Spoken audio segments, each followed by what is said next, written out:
bonjour aux Chambériens aussi, hein, et aux gens d'un peu plus loin de Chambéry. Voilà. 1 Corinthiens 11, 23. Car j'ai reçu du Seigneur ce que je vous ai enseigné, c'est que le Seigneur Jésus, dans la nuit où il fut livré, prit du pain. Voilà, je vais arrêter là la lecture pour mettre l'accent sur cette nuit où Jésus a été livré. Avez-vous passé une bonne nuit? Ici, vous hochez de la tête, là-bas. Il fait chaud, il y a les moustiques, hein, n'est-ce pas? Mais vous avez la clim chez vous. Il paraît, on dit que une des dernières reines de France, après un jugement de 48 heures et apprenant qu'elle allait être décapitée, en une nuit, le stress lui a valu de voir ses cheveux grisonner ou blanchir en une nuit. On dit cela de Marie-Antoinette. Il peut s'en passer des choses. Elle avait 38 ans. Hein. Il peut s'en passer des choses en une nuit. Il peut s'en passer. Ce texte qui concerne la scène a servi aussi de modèle à plusieurs peintres. Léonard de Vinci, Rubens, tout cela. Plusieurs encore ont voulu peindre une assemblée de personnages et la scène est la référence en ce qui concerne une assemblée de personnages en matière de peinture. Il s'en est passé des choses dans cette nuit où il fut livré. Alors je vous cite un petit peu dans le désordre. Dans la nuit où Jésus fut livré, ce fut aussi la nuit où Jésus lava les pieds de ses disciples. Eh oui, Jean chapitre 13, versets 2 à 5, c'est dans cette nuit-là, dans cette soirée, que Jésus lava les pieds des disciples, qu'il mit le comble à son amour pour eux. Il se ceignit d'un linge et il lava les pieds de tous les disciples qui avaient marché dans la poussière de la terre toute la journée. Pierre dit non, tu ne me laveras pas les pieds. Jésus lui dit, si je ne te lave pas, c'est cuit pour toi. Alors Seigneur, et les pieds, et la tête, alouette, enfin, il a demandé tout. Hein.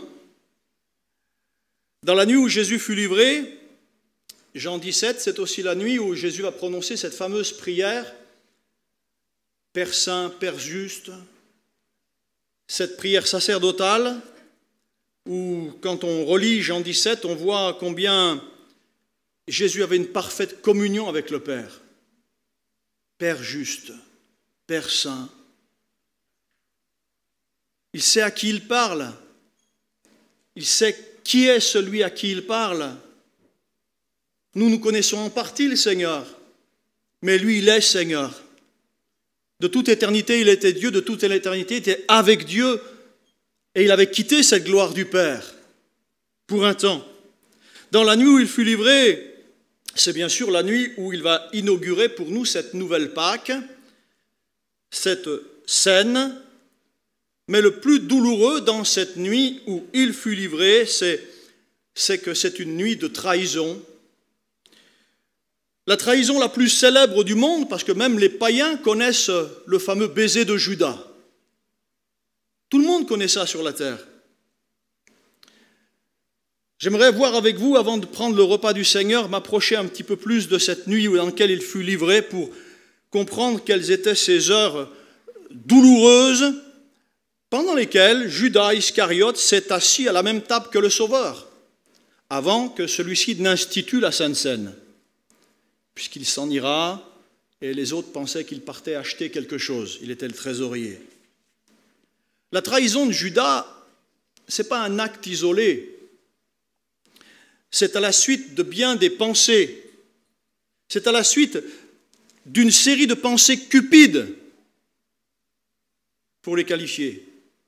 À la suite d'une série de pensées cupides, c'est à la suite de bien des hésitations, c'est à la suite de bien des décisions que cette trahison va trouver son couronnement dans ce fameux baiser au jardin. Judas, en tant que disciple du Seigneur, n'a pas su veiller sur son cœur plus que sur toute autre chose.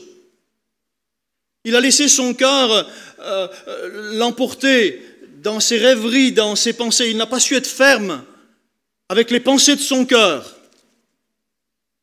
Celui qui est ferme, Dieu le bénit. Mais celui qui n'est pas ferme, eh bien, il s'en ira comme une barque sur le rocher. Il sera éclaté tôt ou tard sur un rocher. Et Judas, il finira le corps éclaté par terre dans le champ du potier. Vous connaissez son histoire. Jésus connaissait pourtant bien ce disciple. Jésus n'ignorait aucune des étapes du péché dans le cœur de Judas.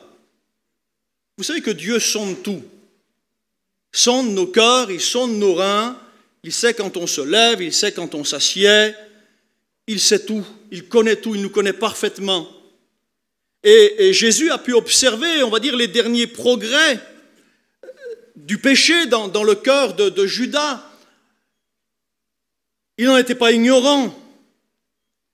Dans la nuit où il fut livré, on peut dire que tout ce que le péché comporte de mensonges, de haine, de cupidité, de crime même, dans la nuit où il fut livré, tout cela était assis à la même table que le Sauveur. Je me souviens autrefois avoir remplacé un pasteur dans une église de Marseille pendant l'été, et il y avait un frère, le frère Mattei, si quelques-uns l'ont connu, un ancien missionnaire qui était là, et c'est lui qui présidait la Sainte Seine. Et il a dit quelque chose qui m'a fort étonné. Il a dit, avant de prendre la Sainte Seine, je veux savoir avec qui je mange. Vous qui êtes au Seigneur engagés, levez-vous et dites voir un petit peu d'où vous venez. J'ai purée, l'ancien, eh oui, je veux savoir avec qui je mange. Eh oui.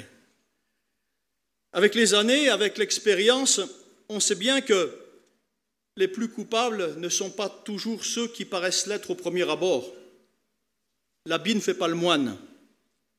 Et on sait bien que l'enfer peut recouvrir ses œuvres de toutes sortes de manteaux, du manteau d'une bonne renommée. Bref, ne croyez-vous pas que Jésus, dans la nuit où il fut livré, imaginez, quelqu'un va vous livrer, quelqu'un va vous trahir. Vous allez être à table avec lui. Vous ne croyez pas que soit vous pouvez faire en sorte de ne pas être à ce repas, soit vous pouvez faire en sorte de... Bon, toi, tu ne viens pas, hein. Toi, tu ne viens pas, l'exclure du repas. Il aurait pu se détourner de Judas. Jésus aurait pu, pourquoi pas, tiens, le reprendre publiquement devant les autres, puisqu'il sait ce qu'il y a dans le cœur de Judas. Il pouvait le reprendre publiquement, il pouvait le confondre même. Pourtant, la main de celui qui le trahissait se plongeait, dit la Bible, dans le même plat que lui, avant l'institution de la scène. Et c'est à la suite de ces choses que Jésus institue pour nous ce mémorial, le mémorial de sa mort pour des coupables. Je répète, Judas était absent. C'est ainsi que l'on peut dire que dans la nuit où il fut livré, la grâce a triomphé du péché quand même. Vous ne croyez pas? Vous êtes là? Hein? Là où le péché a abondé, la grâce, elle a surabondé. Nous, des fois, là où le péché a abondé, la vengeance, toi, je te garde un chien de ma chienne, et c'est facile quand on s'appelle Cabot. Hein? Toi, je te retiens, plus tard, je te renverrai l'ascenseur. Enfin, je me souviens, hein? Mais dans la nuit où il fut livré, eh bien, la grâce a triomphé du péché. Ça m'épate, moi.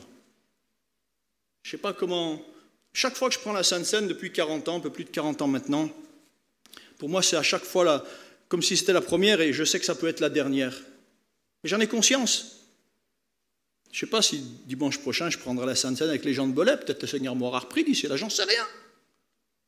Mais c'est important pour moi à ce moment. C'est la grâce qui a triomphé de mon péché. De mon péché. Il est écrit que dans la nuit où Jésus fut livré, il prit du pain.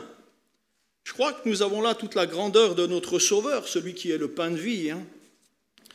Réalisons quand même que c'est quand même la nuit obscure d'une trahison qui va donner à la grâce de Dieu la plus merveilleuse occasion de se manifester.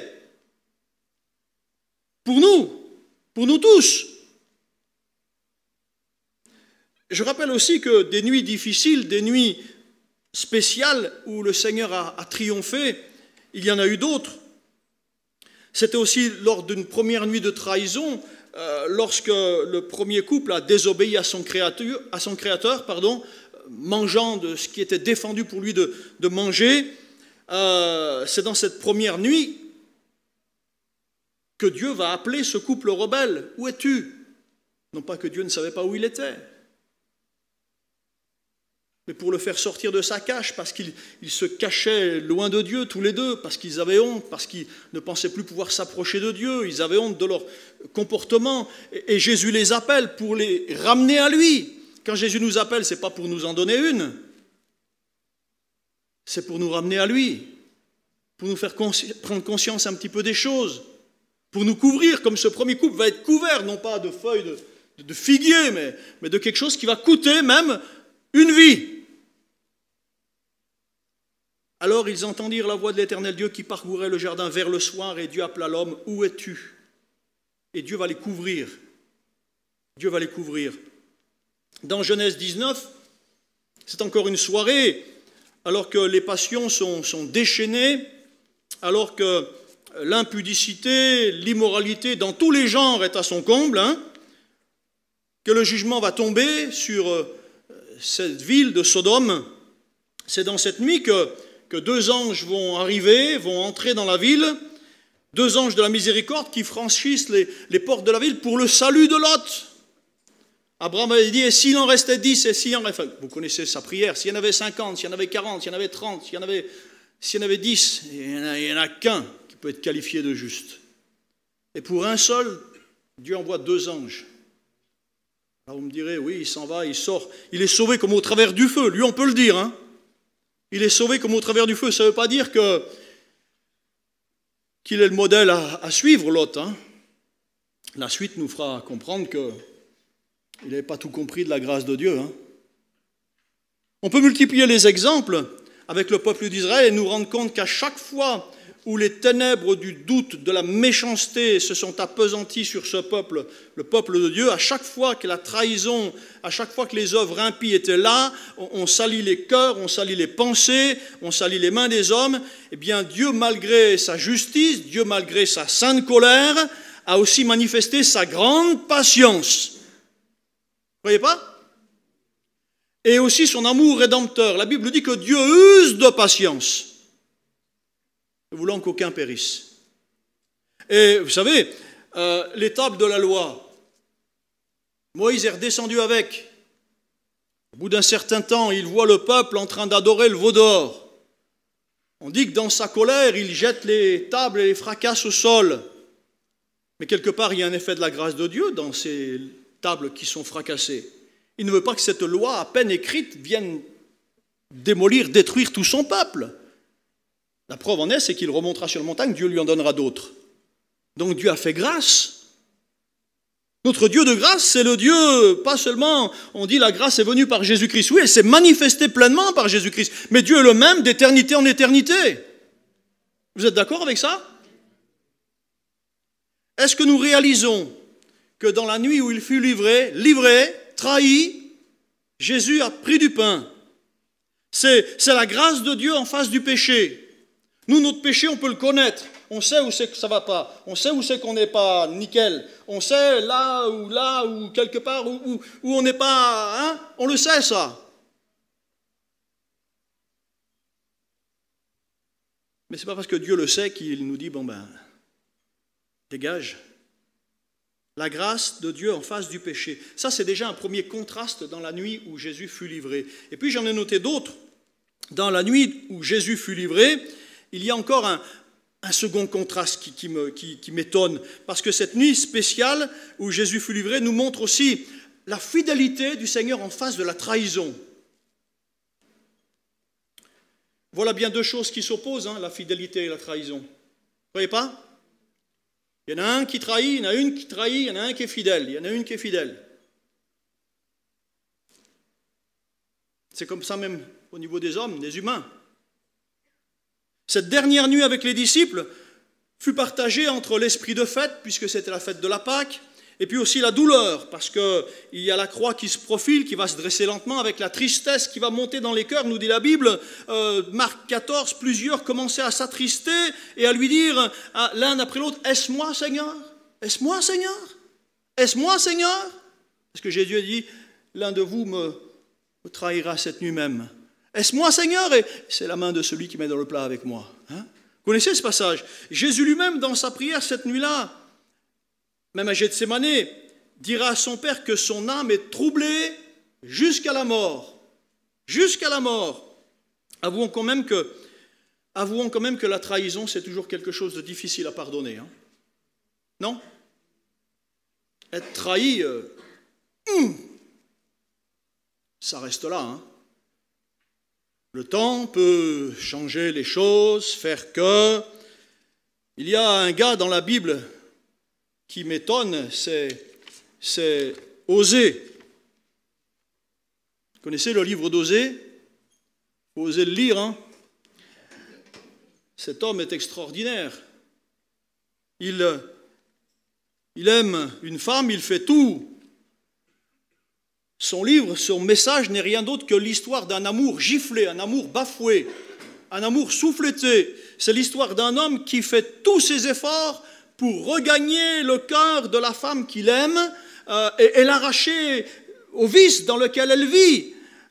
Il consent même à bien des sacrifices pour cette épouse qui lui est infidèle. Il entendra de tout sur elle, sur lui, qu'il est un faible, que ceci, que cela. Eh oui. Mais il est fidèle. Il est fidèle en amour. Difficile à comprendre ça, hein? Jésus est fidèle en amour. Oh tiens, ça serait bien s'il pouvait sortir ce pauvre petit.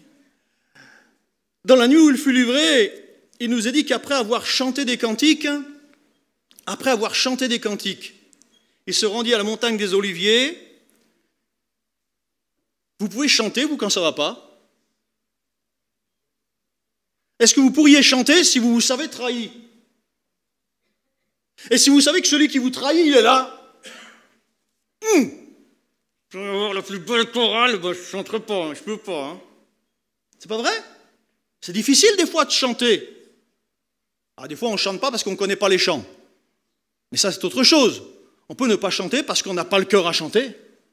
Et surtout si on vit quelque chose de douloureux, de difficile. Et Jésus chantait. Et quand Jésus chantait, il savait que Judas avait comploté. Il savait que Jésus avait fomenté contre lui pour 30 pièces d'argent. Il savait cela. Et il chantait. Jésus est vraiment au-dessus de nous tous. Hein.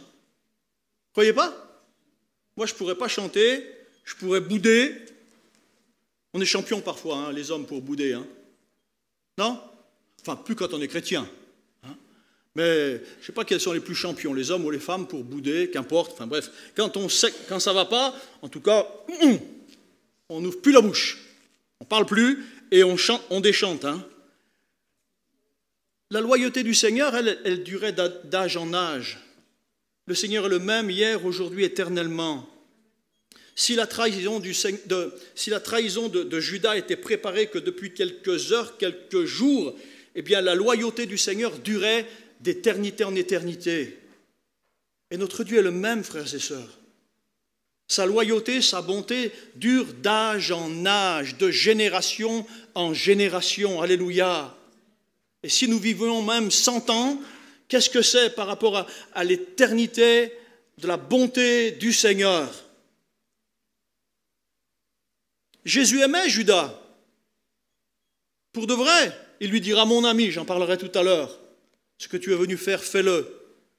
Il l'avait choisi, Judas, à l'heure où tous les espoirs étaient possibles. Il lui avait fait confiance en lui donnant une place, importante parmi les 12. Confier la bourse, les économies pour les trajets, pour la nourriture, pour tout cela, pour les impôts aux douanes, pour toutes ces choses. C'est C'est Judas qui gérait tout ça. C'est pour ça que je veux dire aussi que Jésus l'avait couvert, Judas Iscariote. L'Écriture nous dit, Jésus l'avait couvert en espérant que son caractère change. Parce que Judas était l'objet de la persévérance dans l'amour de son maître. Et Judas n'a pas hésité à le trahir pour quelques pièces. Un jour, ils doivent passer le péage de Capernaum. Ce n'est pas le péage de Chignin, c'est le péage de Capernaum. Et il y a 10 drachmes à payer, ou alors un statère. Et Jésus va dire quelque chose à Pierre qui va rester gravé dans la tête de Pierre. Jésus va dire à Pierre, « Pierre, qui c'est qui doit payer l'impôt? Ceux qui jouissent des choses ou ceux à qui appartiennent les choses? Ceux à qui appartiennent les choses n'ont pas à payer l'impôt, c'est à eux. Tout est au Seigneur, oui ou non? Tout est au Seigneur. Donc finalement, il peut ne pas payer l'impôt. Mais Jésus n'a jamais fait l'anarchiste. Jésus n'a jamais fait le révolutionnaire. Ce que Jésus voulait révolutionner, c'est les cœurs, les façons de penser dans la vie des gens. Mais pas la manière de révolutionner les choses sociales. Et Jésus va dire à Pierre, va à la mer, jette l'hameçon, et là tu trouveras un poisson, et dans la bouche du poisson il y aura un statère, prends-le et paye-le pour ton impôt et pour mon impôt, et on passera. Ça vous a jamais étonné ça? Jésus ne fait pas des miracles pour rien. La logique aurait voulu que Jésus dise à Pierre, ah il y a un impôt, va trouver le trésorier, et demande-lui l'impôt, pour qu'on paye, et on fera un reçu, hein, pour qu'il est bien dans... On lui fera un reçu, hein. Mais Jésus savait que dans la caisse du trésorier, il n'y avait plus un statère. Jésus savait que dans la caisse du trésorier, il n'y avait plus une drachme, plus une pitte, plus rien. Parce que Jésus savait comment fonctionnait Judas avec la caisse publique. Alors il ne dira pas à Pierre, va trouver Judas, il dira, va à la mer, jette l'hameçon. Et Pierre fait les choses simplement et il voit que pour la première fois, il voit la pêche, il pêche un Saint-Pierre. Hein. Vous savez, ces poissons avec la forme du pouce là, sur le côté là.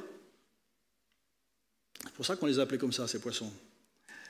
Et dans la bouche du poisson, il y a la pièce qu'il faut. Et waouh, c'est la première fois que ça arrive à Pierre, ça. Alors il s'en rappelle.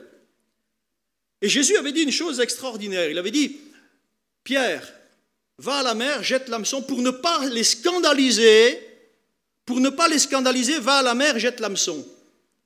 Pour ne pas les scandaliser. Ce matin, en revoyant mon message à la maison, je repensais à cela, pour ne pas les scandaliser. Dans la nuit où il fut livré, après avoir chanté des cantiques, Jésus va dire à tous les disciples, Marc 14, verset 26, « Vous serez tous scandalisés. » Et le mot « scandalisé », ce n'est pas simplement le mot scandale, mais c'est scandalum, c'est trébucher à cause d'une pierre. Autrement dit, vous trébucherez tous. Jésus leur dit aux disciples. Pierre a trébuché, Judas a trébuché, et là on trébuchera tous. Peut-être moi le premier. Vous trébucherez tous. Les conséquences quand on trébuche, eh ben c'est que on n'ose plus venir dans la présence du Seigneur. On ne chante plus, on ne loue plus.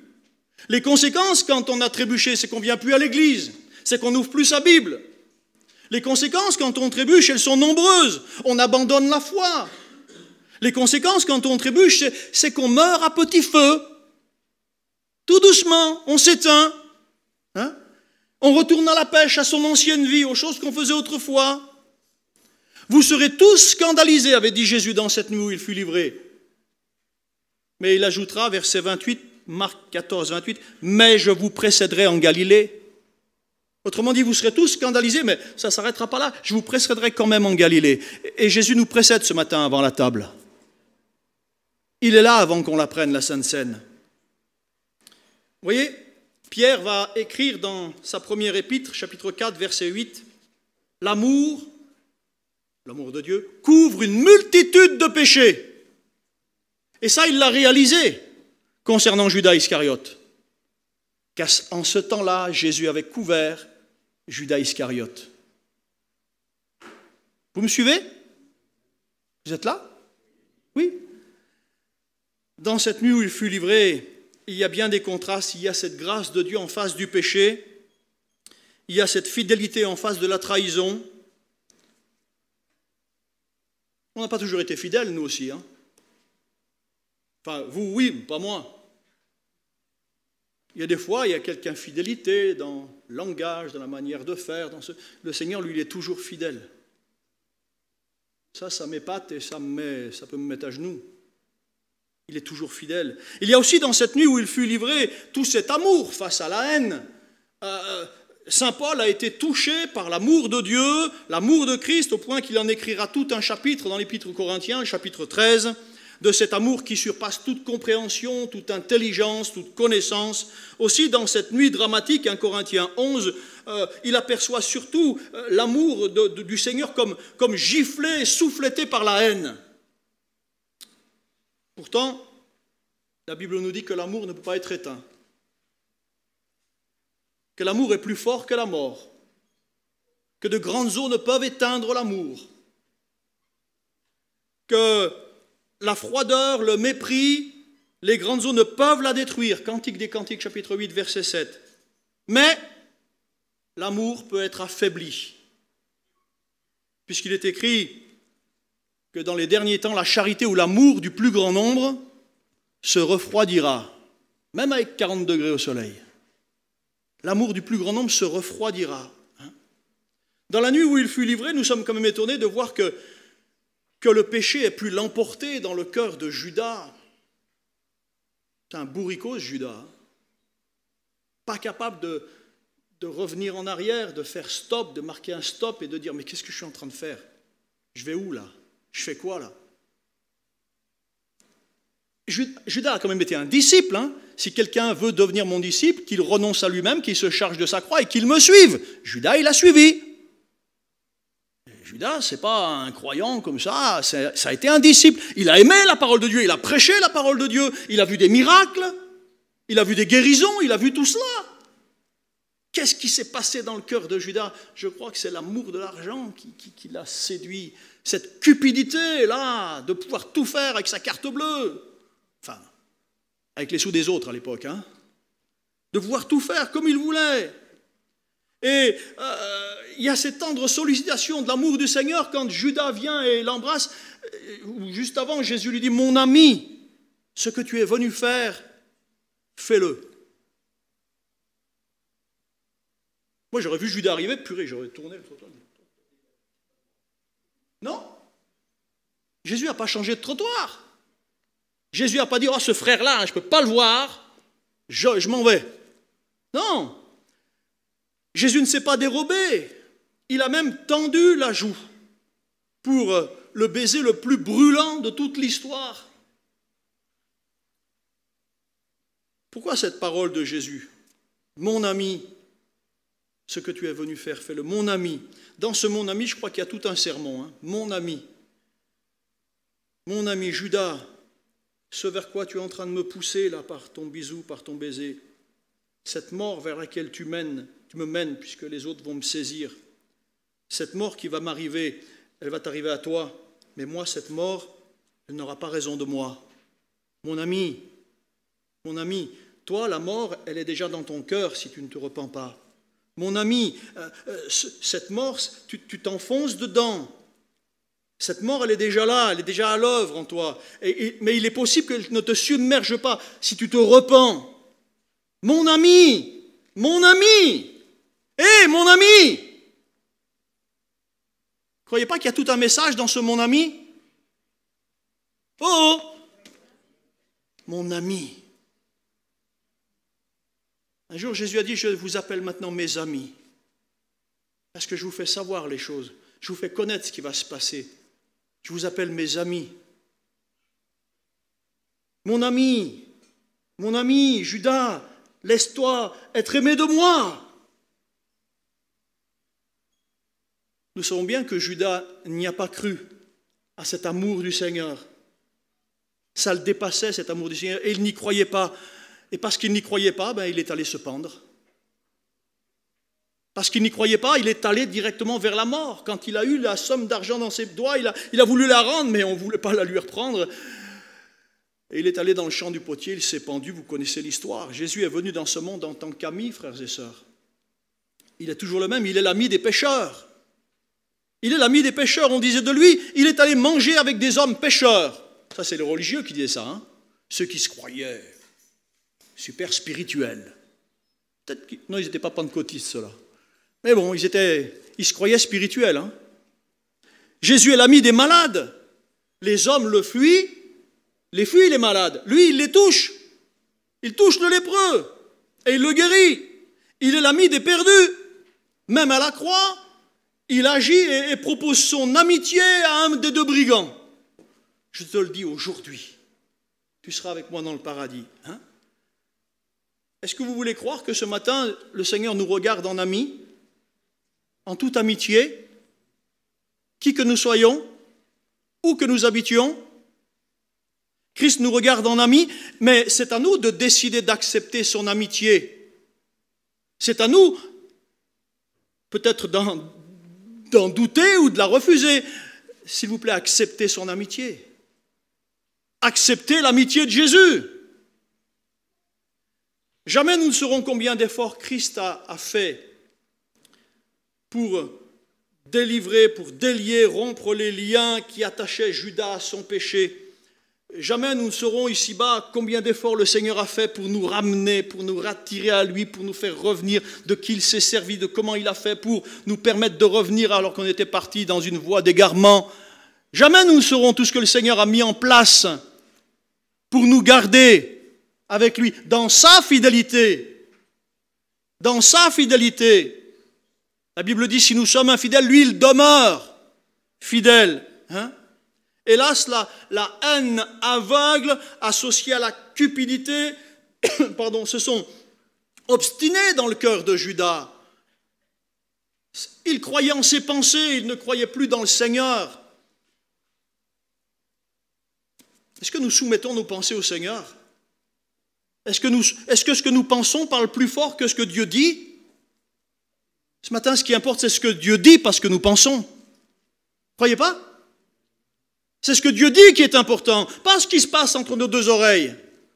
C'est ce que Dieu dit qui est important. En conclusion, et j'aimerais appeler les frères à s'approcher de la table de la Sainte Seine, vous pouvez le faire maintenant. Tout croyant sincère qui s'approche de la table du Seigneur ne le fait pas sans un certain tremblement et sans question. On reste dans l'écoute, hein, d'accord? Vous voulez bien, vous qui vous approchez de la table, être là, prêt pour le service, mais être encore dans le message. Quand on s'approche de cette table, on est un petit peu avec un certain tremblement. Il y a ce « Est-ce moi, Seigneur ?» hein? L'apôtre Paul ajoute d'ailleurs de solennelles paroles lorsqu'il parle de la Sainte Seine pour qui serait tenté par légèreté de la prendre indignement. Vous connaissez ce passage, hein? Quiconque prendra indignement le corps du Seigneur sans discerner le corps du... Mais c'est quoi le corps du Seigneur? Dites, c'est quoi le corps du Seigneur ce matin? Regardez à gauche et à droite. Le corps, c'est vous, c'est moi. Lui, il est la tête et nous sommes le corps. Autrement dit, je ne prends pas le pain que pour moi tout seul. Je prends le pain parce que je fais partie de cette famille du Seigneur. Je fais partie du corps de Christ. Alléluia. Ce verset a souvent repoussé, quand il est dit que celui qui prendra indignement le corps du Seigneur, hein, ce verset a souvent repoussé de la table de la Sainte Seine des hommes et des femmes qui en ont mal compris la portée. Bien sûr, nous pouvons l'interpréter comme nous recommandant d'un examen de conscience sincère, profond, sévère peut-être, qui pourrait nous reprocher de venir à la table, de participer à la table. Mais cet examen, vous savez, transformerait une porte étroite en une porte fermée. Hein? Et Jésus est la porte. Et elle n'est pas fermée. Même si elle est étroite. Elle n'est pas fermée. Et même si elle est étroite et petite, eh bien, abaisse-toi. Fais le dos rond et passe par la porte. Nous pouvons venir à cette table aussi avec le sincère désir d'être honnêtes devant Dieu, confessant sans réserve notre péché. Quand je dis péché, ce n'est pas obligatoirement des iniquités, mais c'est notre sale carafon, c'est tout un tas de choses qui font que c'est nos faiblesses, nos besoins, mais là, nous n'avons absolument rien à craindre. Le Seigneur sait de quoi nous sommes formés. Hein. Nous pouvons y participer aussi à cette table avec la joie dans le cœur, avec confiance et en toute amitié. Jean, tu as vu les 4 gars qui sont à côté de toi là?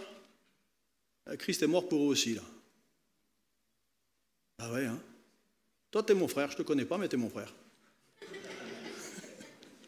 C'est quoi ton prénom? Abel. Et toi, c'est comment? Bethuel, et toi? Je te tutoie, mais tu es ma famille, alors je peux te tutoyer. Hein? Lucien? Et toi, c'est Sylvain. Ah voilà. Hein? Incroyable cette affaire. Lorsque nous nous remémorons un petit peu comment il a su souffrir pour conserver le traître, pour vouloir conserver le traître au sein du troupeau, alors je peux être sûr qu'il me lavera non seulement les pieds, mais que le sang de Jésus me lavera aussi, lavera même ma conscience de tout péché. Alléluia. Il purifiera même notre conscience des œuvres mortes de la chair. Alléluia. Il purifiera nos consciences. Frères et sœurs, ce matin, n'imitons pas Judas dont le péché le plus grave finalement a été de persister dans les pensées de son cœur, dans ses idées à lui, même lorsqu'il mettait la main dans le plat. Hein? Dans Romains 5, il est écrit « Cette espérance, elle ne trompe pas, parce que l'amour de Dieu est répandu dans notre cœur par le Saint-Esprit qui nous a été donné. » Cette espérance, elle ne nous rend pas confus, frères et sœurs. Je sais qu'un jour mes yeux verront Jésus. Je sais qu'il est mon sauveur. Je sais que je suis un chrétien ici-bas qui essaye de marcher droit, mais je sais que lui, il trace ma route, alléluia, et qu'il est le Seigneur des Seigneurs. Ça me garantit, il revient bientôt, alléluia, que son nom soit béni. Il y a cette grâce en face du péché, il y a cette fidélité en face de la trahison, il y a cet amour en face de la haine. Pour Judas, en tout cas, ça l'a été. Alors, vous ne croyez pas qu'on peut bénir Dieu ce matin? Est-ce qu'on peut incliner nos fronts, rendre grâce à Dieu, et les frères peuvent s'occuper du service de la scène? Et ce matin, prenons ce repas, non pas comme l'accoutumée seulement, mais en réalisant que dans la nuit où il fut livré, Jésus prit du pain. Alléluia. Ce pain qui est le repas pour mon âme, ce pain qui est destiné à entretenir ma vie spirituelle, toutes les fois que vous mangerez ce pain, que vous boirez cette coupe, vous annoncerez la mort du Seigneur jusqu'à ce qu'il vienne. Alléluia. Quant à la question de savoir si nous sommes dignes de participer à ce repas, je crois que plus nous nous jugeons dignes de ce repas, plus nous en sommes indignes. Et plus nous nous sentons indignes, plus le Seigneur, lui, nous y accueille avec amour. Alléluia. Que son nom soit béni.